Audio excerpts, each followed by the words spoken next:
ज्यादा समझे कि जरा हम इसको समझ लेते हैं। मैं बार बार इस बारे में बोल रहा हूं कि खतरा एक्चुअली उनको नहीं है जिनकी इम्यूनिटी स्ट्रांग है। तो किनको खतरा है उसके बारे में बात कर लेते हैं। खतरा एक्चुअल में किसको है? तो खतरा स्पेशली उनको है जिनकी इम्यूनिटी वीक है, जिनमें रोग प्रतिरोधक क्षमता जिनके शरीर की वीक है, वो हाई रिस्क पर है। इसीलिए अपनी इम्यूनिटी में बार बार बोला गया अपनी इम्यूनिटी पे ध्यान दो, अपनी इम्यूनिटी पे ध्यान दो। ऐसे पेशेंट इससे ज्यादा इन्फेक्ट होंगे। इनफैक्ट मैं आपको बताता हूं, टीओआई का एक आर्टिकल है जिसमें इंटरव्यू में ये किनका है, एम्स के जो चीफ हैं उन्होंने भी ये कहा है, misuse of steroid major cause behind the black fungus. क्या हो रहा है कि अगर आप ध्यान से देखो तो कोरोना का जो ट्रीटमेंट किया जा रहा है उसमें स्टेरॉइड्स का इस्तेमाल भी किया जा रहा है। अब हम क्या कर सकते हैं, कोरोना से बचे, इधर कुआं उधर खाई। अब कोरोना के ट्रीटमेंट में स्टेरॉइड इस्तेमाल हो रहा है और वही स्टेरॉइड हमारी इम्यूनिटी को भी डाउन करता है और उसी वजह से हम लोग ब्लैक फंगस के भी शिकार हो सकते हैं।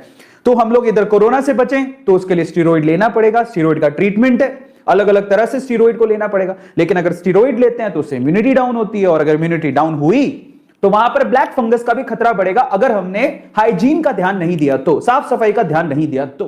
समस्या बड़ी है, ठीक है, अभी दिख नहीं रही है लेकिन वो बड़ी है। इसके अलावा कौन कौन रिस्क पर है? Specially patient with recent organ transplant. अगर अभी किसी ने अपना ऑर्गन ट्रांसप्लांट करवाया या फिर कैंसर से वो लड़ रहे थे, कैंसर का अगर ट्रीटमेंट चल रहा है तो वो हाई रिस्क पर है, तो उनको बहुत ध्यान देने की जरूरत है। स्पेशली अगर आपके घर पे कोई शुगर या शुगर के मरीज है, डायबिटीज है, अगर किसी को डायबिटीज है, डायबिटिक है वो, तो उनको बहुत ज्यादा ध्यान देने की जरूरत है। बार बार लगातार उनकी डायबिटीज को चेक करते रहे, शुगर के लेवल को चेक करते रहे, उनको खतरा सबसे ज्यादा है, ठीक है। तो इसलिए कह रहा था आप लोगों से, अगर आप ऐसा सोचे कि हम तो स्वस्थ हैं हमें क्या लेना देना, लेकिन यहां पर कैच है, आपके स्वस्थ होने से तो खैर फर्क पड़ेगा ही, लेकिन अगर आपके आसपास किसी को भी शुगर है या कोई ट्रांसप्लांट करवा के आया या कैंसर है, उनको तो दिक्कत हो सकती है। तो इसलिए आप अगर सजग रहेंगे, उनको बताएंगे तो बचा सकते हैं, ठीक है। इसके अलावा जरा आप देखिए, यहां पर स्टेरॉइड दिया गया, यहां पर इम्यूनोसप्रेशन ऑफ बाय स्टेरॉइड।